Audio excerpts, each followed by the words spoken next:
This post-match report is proudly brought to you by Complete Sports Management, more footy, less admin, and Stat Guru, when numbers matter.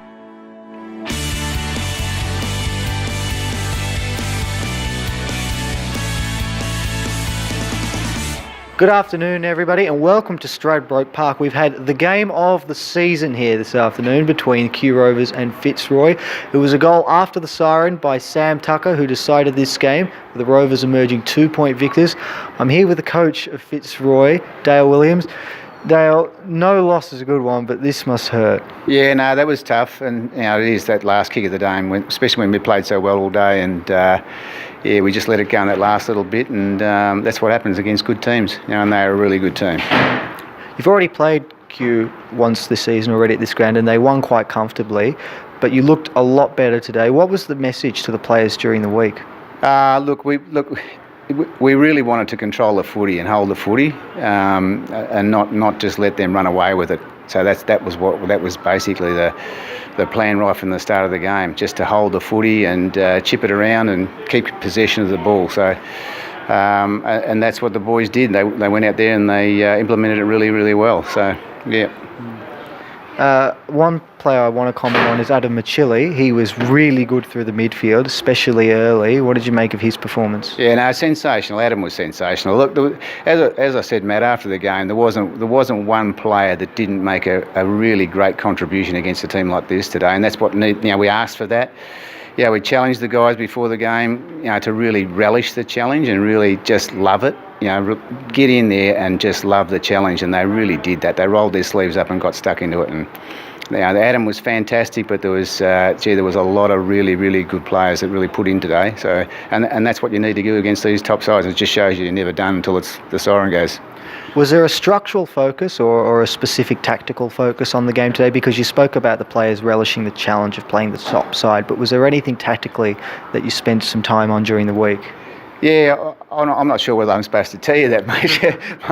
my partner in action told me I shouldn't tell you. But look, we tried to push back and help out. Like not just let our backs be under pressure. We really pushed back hard from the wings to make sure we were there to help them out. That was a key to it. Really bottling up that forward line so they didn't have an easy access to goal.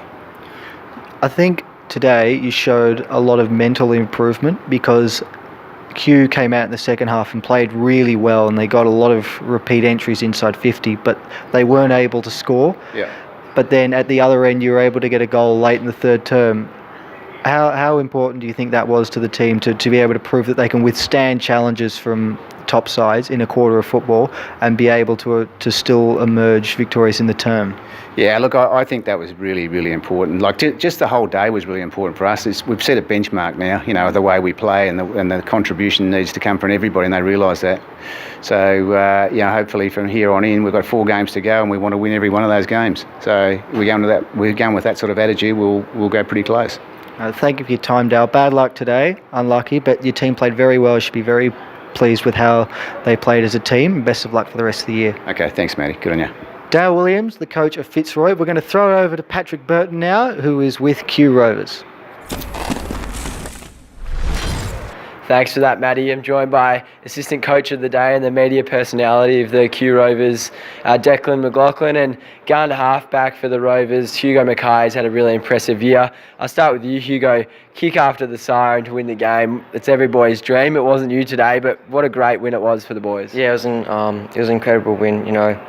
Fitzroy fought really hard, but luckily we were able to win after the siren, as you said, with Tucker taking a great mark on the goal and then kicking it after the siren. Yeah, he must be really happy with him, and that's 4 in a row, basically wins where you've just escaped in the last quarter. That being one of the most exciting ones, but the undefeated streak is alive and it's still going. What are the emotions amongst the group? It's really good. Although probably the last 4 weeks, as you said, we've won in close ones. We've lacked a bit in intensity throughout 4 quarters, and today especially, first 2 quarters, Fitzroy were all over us in intensity. So although they're on top, it's good to get a close win. Absolutely. And was that the message at halftime? I heard Dakes was very vocal and you could hear him from the other side of the ground at halftime, but was that the message, just get in there and get tougher? Yes, yeah, pretty much. Just need to have more intensity because they were all over us. Yeah, definitely. And you personally are playing a really good year. I think you're very consistent. How are you finding it out there, and how are you seeing your game going through this season? I think it's been okay. It helps when you've got a lot of very good players.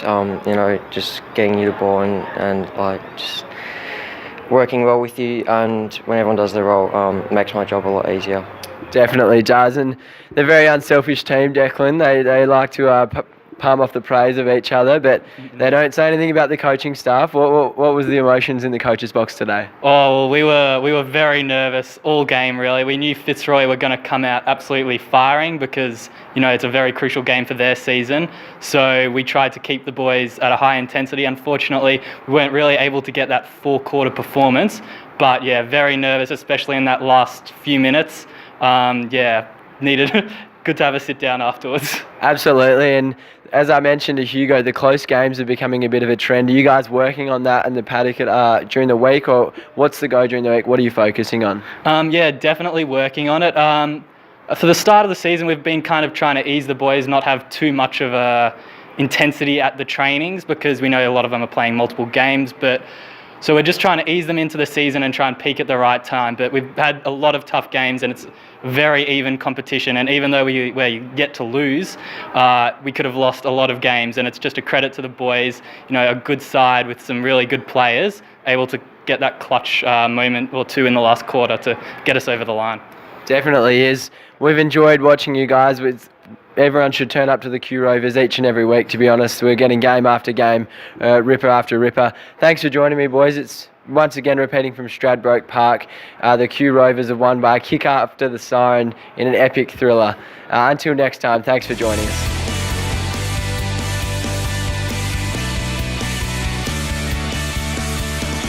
This has been another Complete Sports Management production.